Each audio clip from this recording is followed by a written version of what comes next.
वर्तमान की परिस्थिति ये संदेश दे रही है कि जीवन में कब कैसी घड़ी आ जाए, कब कैसा समय आ जाए पता नहीं है। कभी भी कोई भी परिस्थितियां कह करके नहीं आती हैं। कोई भी संकट, कोई भी समस्या हमें सूचना देकर नहीं आता है। तुम कहीं जाते हो तो शायद फोन करके जाते, मैं आ रहा हूं। परंतु संकट और परेशानी कभी कह करके नहीं आती है। राम को सुबह राज्याभिषेक मिलना है, होना है। रात बीच में है, जब तक हो ना जाए तब तक ये मत मानो कि हो गया। शाम को सारी तैयारियां हो गई, सारा प्रोग्राम बन गया। सुबह क्या हुआ आपको पता है? सुबह क्या हुआ था? राज्याभिषेक की जगह वनवास। क्या हुआ था? राज्याभिषेक की जगह वनवास जाना पड़ा था।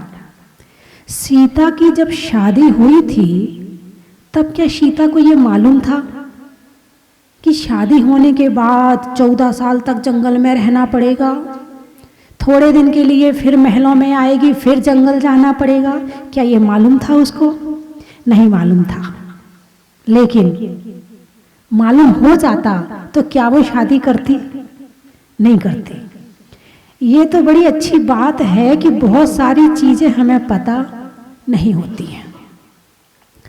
तो कोई भी समय कब परिवर्तित हो जाए पता नहीं है। वर्तमान में भी सभी लोग बहुत परेशान हो रहे हैं। ये क्या हो गया? ऐसा नहीं होना चाहिए, ऐसा होना चाहिए था, ऐसी महामारी, चीन वाले ऐसे हैं, वहाँ वाले ऐसे हैं, सबको दोष दे रहे हैं। लेकिन भगवान महावीर कहते हैं कि ये सब जो होना है वो होना है, वो हमारे हाथ में नहीं है। हमारे हाथ में क्या है कि उन परिस्थितियों में हम अपने आप को प्रसन्न कैसे रखें, ये हमारे हाथ में है। ये हमारा पुरुषार्थ है कि परिस्थितियां सबके पास आई हैं, पूरे भारत के पास नहीं, पूरी दुनिया के पास ये परिस्थितियां हैं। इस समय का सामना हर व्यक्ति कर रहा है, लेकिन इस समय का सदुपयोग कौन कौन कर रहा है? ऐसे लोग कम हैं। समय का सदुपयोग करना यदि आता है तो जंगल में रहने वाला भी कुछ करके दिखा देगा, और जिसको सदुपयोग करना नहीं आता है, सामने मोबाइल है, लैपटॉप है, कंप्यूटर है, टीवी है, बीवी है, बच्चे हैं, फिर भी कलेश करके घर में दुखी रह सकता है। बात समझ में आई कि नहीं आई?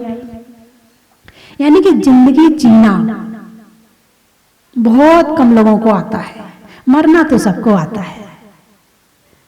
मरने के लिए कुछ नहीं करना पड़ता है, मौत आती है और हमें ले जाती है, लेकिन जीने के लिए हमें बहुत कुछ करना पड़ता है। मौत कैसे अच्छी बनाए ये भी हमें करना पड़ेगा, वरना मरने के लिए तो संसार के अनंत प्राणी मर रहे हैं, लेकिन मरण अच्छे से कैसे हो ये एक कला है। जीने के लिए संसार के अनंत प्राणी जी रहे हैं, कौन नहीं जी रहा है? चींटी जी रही कि नहीं जी रही? मच्छर, मक्खी, कुत्ता, बंदर, उन्हें कोई फर्क नहीं पड़ रहा। काहे की महामारी आएगी, मर जाएंगे, उन्हें कोई फर्क नहीं पड़ रहा। उनकी चिंता करने वाला भी कोई नहीं है। उन्हें तो लोग मारने के लिए और तैयार बैठे हैं। मच्छर का मौसम आएगा तो ऑल आउट लगा लेंगे। मौसम परिवर्तन में जैसे ही जीव जंतु पैदा होंगे, इस तरह की चीजें लगाएंगे जिससे वो मर जाएंगे। जीवन वो भी जी रहे हैं और मृत्यु वो भी पा रहे हैं, लेकिन जीवन अच्छे से कैसे जिया जाए और मृत्यु अच्छे से कैसे पाई जाए, ये हमारे पुरुषार्थ पर निर्भर करता है। जीवन भगवान महावीर ने भी जिया है, जीवन राम ने भी जिया है। अब राम जंगल गए, तो क्या रोके गए थे? आपने रामायण देखी है, आप लोगों ने रामायण देखी है ना? जिस समय राम जंगल में गए थे तो रोते रोते गए थे कि मुस्कुराते मुस्कुराते गए थे? बताइए क्या बात है। यदि आपसे आपके पिताजी कहें कि चलो तुम्हें जंगल में जाना है, क्या करोगे? रोते हुए जाएंगे। पहली बात तो जाने के लिए पहले तो पिताजी से बहस करेंगे, पहली बात तो जाने तैयार नहीं होंगे, थोड़ी बहुत बहसबाजी करेंगे। ये वचन ना तुमने अपनी पत्नी को दिया था, मैंने नहीं दिया था, तुम जाओ जंगल में, मैं नहीं जाने वाला। पहले तो बहसबाजी करेगा, फिर भी थोड़ा सा सुपुत्र होगा कि चलो पिताजी कह रहे हैं तो चले जाते हैं।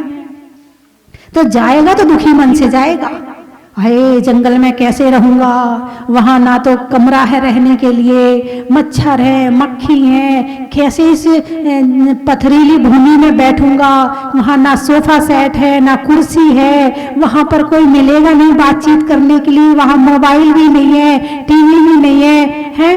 पहली बात तो, और बीवी से कहोगे चल मेरे साथ, वो कहेगी देखो वनवास तो तुम्हें मिला है, मुझे थोड़ी मिला है। हाँ, ऐसा है कि मैं तुम्हें मोबाइल दे देती हूँ और रिचार्ज भी मैं करवा दिया करूंगी। अच्छा, चार्ज कहाँ से करेगा जंगल में? ये बात भी सही है। तो चलो तुम ऐसा करो, तुम जंगल चले जा रहे हो तो चले जाओ, मैं जब तक पीहर चली जाती हूँ, तुम लौट के आओगे तो मुझे बता देना, तो मैं भी वापस आ जाऊंगी। और भाई से कहोगे भाई चल जंगल, तो वो भी कहेगा मैं नहीं जा रहा, जंगल में कौन रहेगा, तुम्हें मिला है वनवास, तुम जाओ, मैं नहीं जाने वाला। ये पंचम काल के पुत्र है। लेकिन जो चतुर्थ काल के पुत्र थे, राम जैसे आदर्श मर्यादा पुरुषोत्तम जो राम थे, वो जंगल जाने में भी मुस्कुरा कर गए थे। कारण क्या था? उनके जंगल जाने में भी चेहरे पर मुस्कुराहट थी, प्रसन्नता थी। उनके चेहरे की प्रसन्नता खत्म नहीं हुई, दुख की परिस्थिति आई, संकट की परिस्थिति आई। ये बहुत बड़ी घटना है कि एक व्यक्ति जंगल में 14 वर्ष के लिए जा रहा है।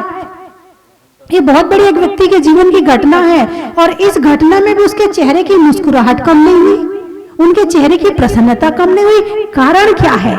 कारण है धर्म। जो धर्म को साथ लेकर के जीते हैं वो जंगल में भी सुखी रहते हैं, और जो धर्म के बिना इस शहर के अंदर भी जीते हैं वो यहाँ रहकर भी दुखी रहते हैं। उन्हें आत्मा और परमात्मा का ज्ञान था, उन्हें अपनी इंद्रियों पर संयम था, उन्हें अपनी आंखों पर, कानों पर, जिह्वा पर, सर्दी गर्मी में एसी कूलर आदि पहले भी उस समय की जो परिस्थितियों के हिसाब से जो व्यवस्था थी वो थी, उन्हें भी वो सुख मिलता था। उनके भी पंखा झलने वाले लगे होते थे, जब सोते थे तो रात भर उनको पंखा झलने वाला पंखा झलता रहता था, तो सुख तो था ही ना उनके हिसाब से। लेकिन सारे सुख छोड़कर भी वो जंगल में प्रसन्नता पूर्वक गए। कैसे? साधना के कारण से। तपस्या और साधना उन्होंने पहले कर रखी थी, और जो तपस्या और साधना पहले करके जी रहा है धर्म के साथ में, वो कहीं भी चला जाए वो कष्ट में रहने वाला नहीं है। भगवान महावीर ने बताया है कि तुम कहीं भी रहो और कैसे अच्छे से रहना है, उसकी साधना कैसे करी जाए, भगवान महावीर ने बताई है। कहो तो मैं बता दूं आपको? अरे बोलिए ना, बता दूं?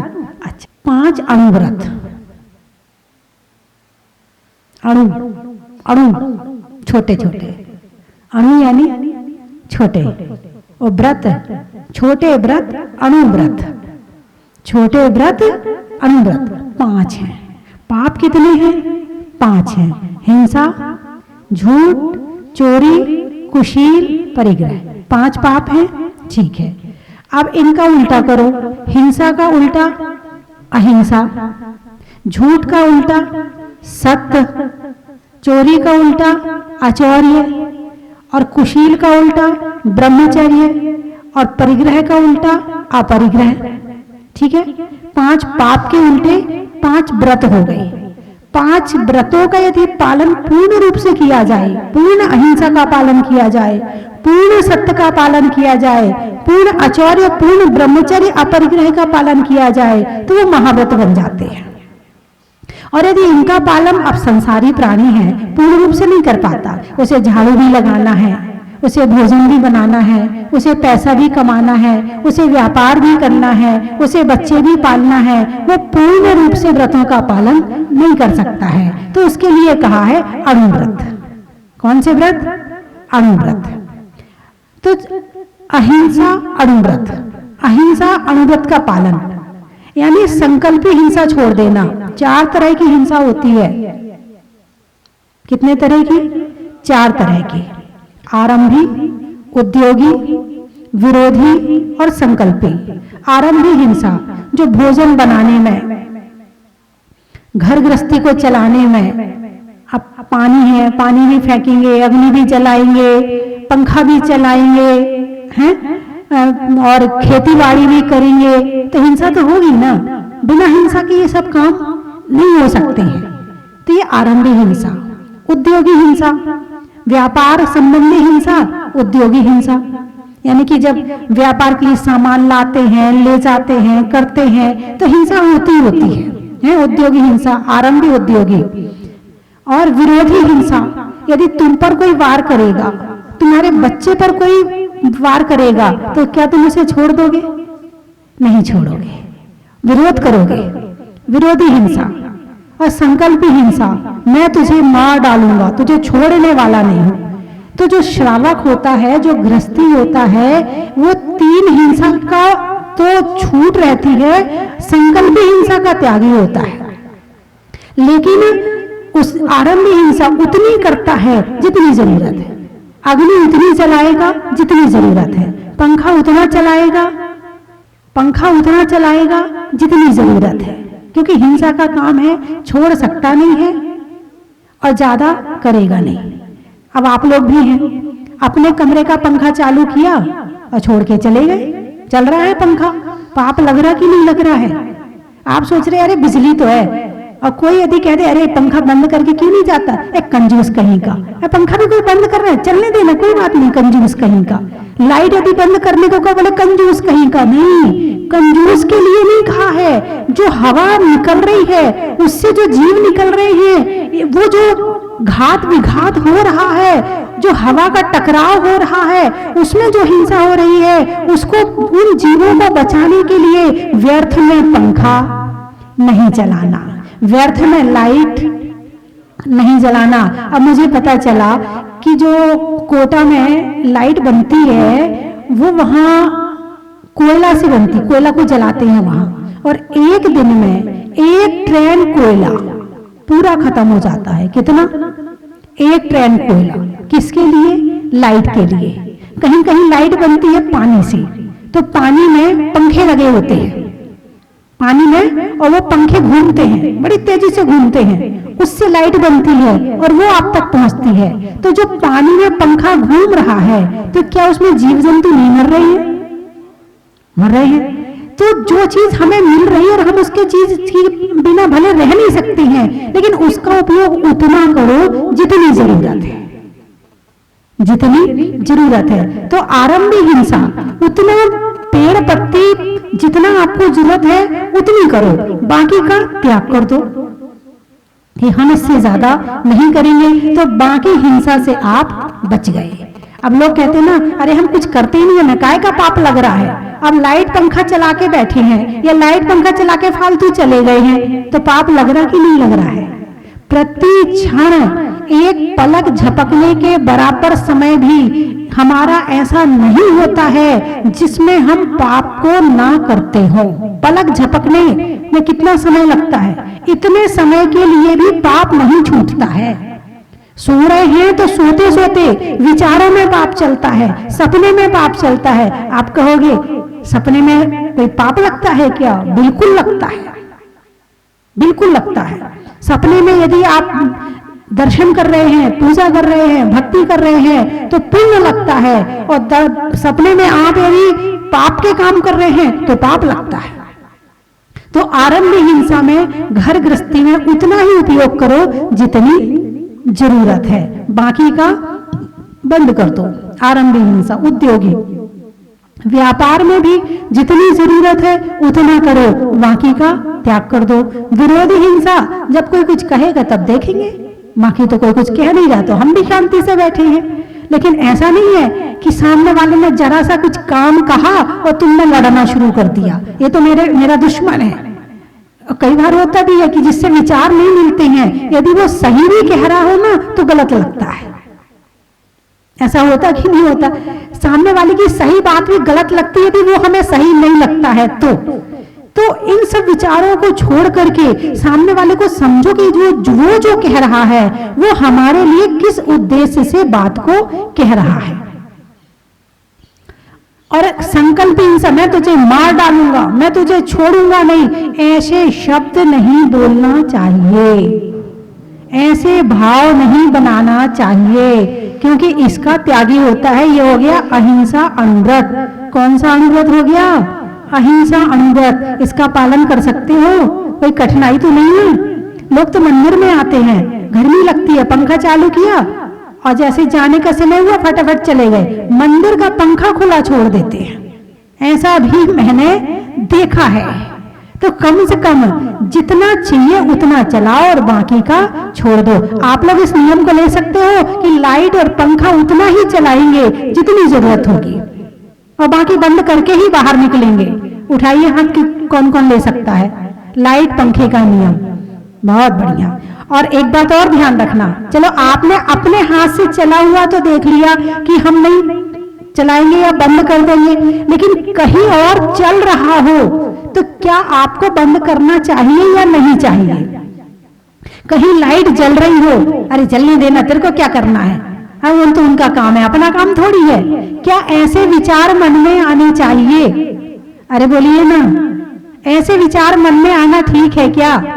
कहीं भी आपको दिखे कि लाइट जल रही है, तुरंत बंद करो। चलो उसने नहीं कर पाई, मैं बंद कर दूं, कुछ घर थोड़ी जाएगा। तुम बंद करोगे तो जो पुण्य है वो तुम्हें लगेगा, वो बंद करेगा उसे लगेगा।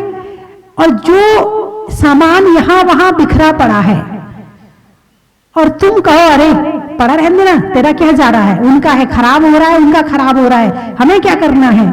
क्या ऐसी भावना मन में आनी चाहिए? आप घर में रहते हो, घर में यदि एक बच्चा गिलास बाहर फेंक दे, बच्चे को डांटोगे नहीं डांटोगे? डांटोगे। और यहाँ पर यदि कुछ सामान बाहर पड़ा हो, तुम्हारे दिमाग में आएगा कि चलो इसको उठाकर सही जगह पे रख दे? नहीं आया, इसका मतलब आपने इसको अपना माना नहीं है। और जब आप अपना मानोगे तो उसको कहोगे नहीं ऐसे नहीं, ऐसे करना, ऐसे नहीं, ऐसे। जैसे अपने घर की चीज, एक बार की बात है, एक माँ थी, गांव की बात है, तो सारे दिन बच्चे को टोकती थी, लाइट बंद कर दे, पंखा बंद कर दे, एक कुर्सी सही उठा के रख दे, चप्पल सही जगह पर उतार, कपड़े सही जगह पर रख, ये टेबल की किताबें फैली इसको ठीक से रख।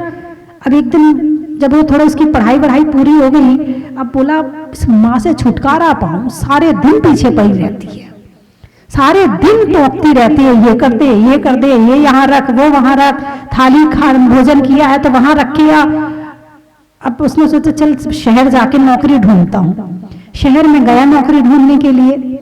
अब जिसके यहाँ नौकरी का लेने गया, उसको जो जरूरत थी, एक ऐसे व्यक्ति की जरूरत थी जो जिम्मेवार हो, जो कर्तव्य परायण हो, जो मेरी फैक्ट्री है, जो मेरा ऑफिस है, इसे अपना मानता हो, ऐसे व्यक्ति की उसे जरूरत थी। तो उसने अखबार में दे दिया था ऐड वगैरह, तो वो भी पहुंच गया, बहुत सारे लोग बैठे थे। उसने उस सबकी परीक्षा करने के लिए कुर्सी को यहाँ वहां बिखरा के डाल दिया, लाइट चालू कर दी, पंखा चालू करवा दिया, वहां का नल भी थोड़ा थोड़ा चालू करवा दिया। अब वो वहां पहुंचा तो माँ की बचपन से जो टोकने की आदत थी वो संस्कार में आ गई थी, वो चीजें संस्कार में आ गई थी। तो अब वो गया तो सारी कुर्सियों को एक तरफ उठा के रखा। आदत थी, क्या थी? इस चीज को अपने आदत बनाओ, इस चीज को अपनी आदत बनाओ। तुम यहां नहीं कहीं भी चले जाओ तो तुम इस काम को कर सको, ऐसी आदत हाथों को मन में विचार में होनी चाहिए। उसने लाइट बंद करी, दिन है लाइट क्यों जल रही, लाइट बंद कर दी। दूर इधर उधर के पंखे चालू पड़े थे, उनको जाके बंद कर दिया। नल चालू पड़ा था उसको बंद कर दिया, वहां एक शीशा टेढ़ा लगा था उसको सीधा कर दिया। अब जब वो अंदर उसको बुलाया गया तो उसको सीधे लेटर दे दिया कि आपका यहाँ पर ज्वाइनिंग कीजिए, आप तो सीधे आपका अपॉइंटमेंट हो गया है और आप आ जाइए। बोले आपने कुछ पूछा नहीं, आपने कुछ बताया नहीं, आपने कुछ कहा नहीं, तो आपने ये कैसे कर लिया, मुझे ऐसे कैसे पसंद कर लिया? बोले ये जो कैमरा लगा है ना, इस कैमरे में देख के किया है। बोले क्या देखा आपने मुझ में? बोले एक जिम्मेवार, एक कर्तव्य परायण व्यक्ति देखा आपके अंदर, कि आपने जो बाहर किया है, कुर्सी को जमाना, नल बंद करना, लाइट बंद करना, पंखा बंद करना, मुझे ऐसे ही व्यक्ति की जरूरत थी जो इस ऑफिस को अपना समझे, इस ऑफिस को अपना समझ के अपने हिसाब से बढ़िया ठीक करके रखे।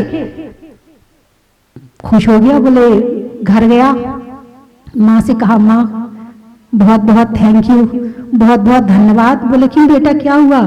बोले माँ जो तू मुझे टोकती थी ना, आज वो मेरी नौकरी मिलने में कारण बन गया।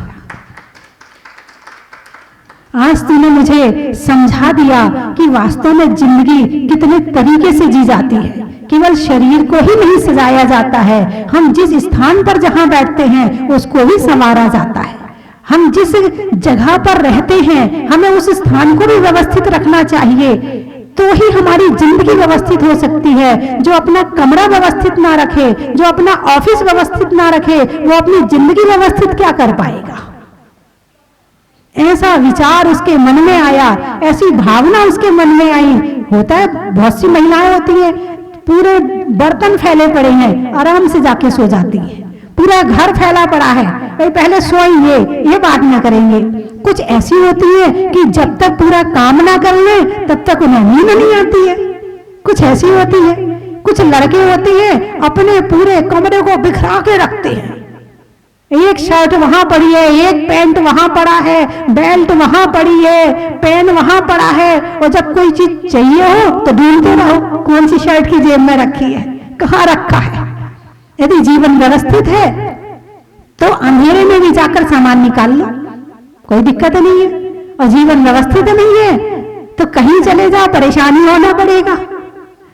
नहीं नहीं, मैं आपकी बात नहीं कर रही हूं, आपकी बात नहीं कर रही, आप लोग तो बहुत व्यवस्थित है। लेकिन मैंने अक्सर देखा है कि जवानी में लापरवाही बहुत ज्यादा होती है, और जिसने अपनी जवानी सुधार ली तो उसका बुढ़ापा अपने आप सुधर जाता है। जवानी की लापरवाही बुढ़ापे तक दुख देती है, लेकिन यदि जवानी में उसने अपने आप को संयम में ले आया तो उसका बुढ़ापा भी सुधर जाता है। तो अहिंसा अनुव्रत, अपने जीवन को व्यवस्थित बनाना, कैसे व्यवस्थित बनाया जाए ये अहिंसा अनुव्रत ने बताया। सत्य अनुव्रत, झूठ नहीं बोलना। कैसा झूठ नहीं बोलना? झूठ बड़ा बोलने में सोचना पड़ेगा। हम सत्य बोल रहे हैं तो कहीं ऐसा तो नहीं किसी की चुगली कर रहे हैं, अरे हम तो सत्य बता रहे हैं।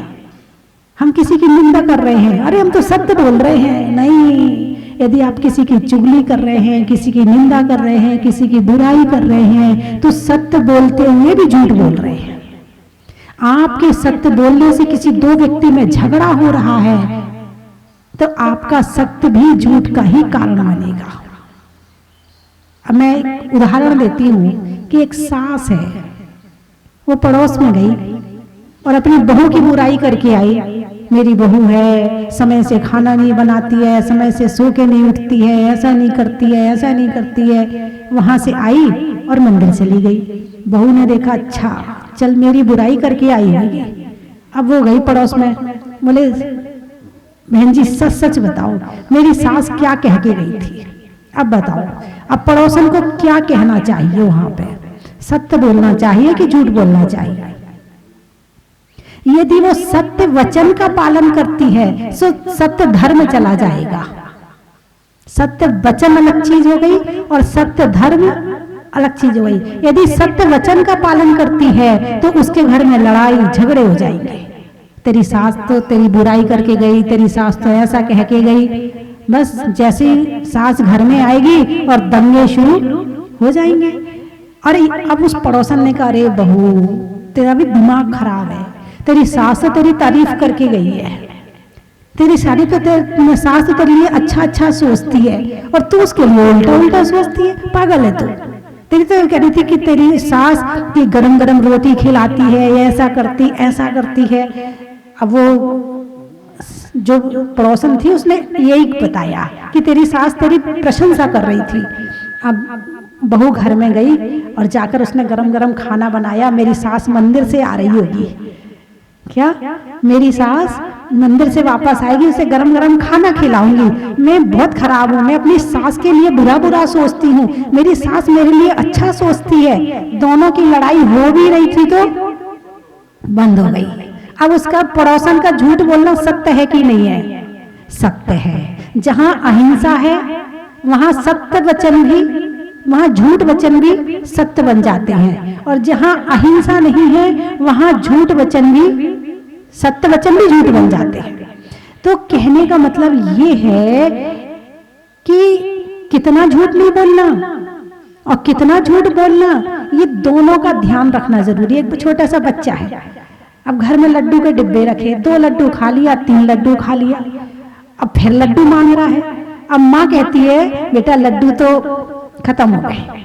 बोले कहती कि नहीं कहती है? अब माँ झूठ बोल रही है कि सच बोल रही है? माँ का उद्देश्य क्या है बोलने में? बच्चे का भला। उद्देश्य गलत तो नहीं है ना, तो वो झूठ भी सच है क्योंकि उसका उद्देश्य गलत नहीं है।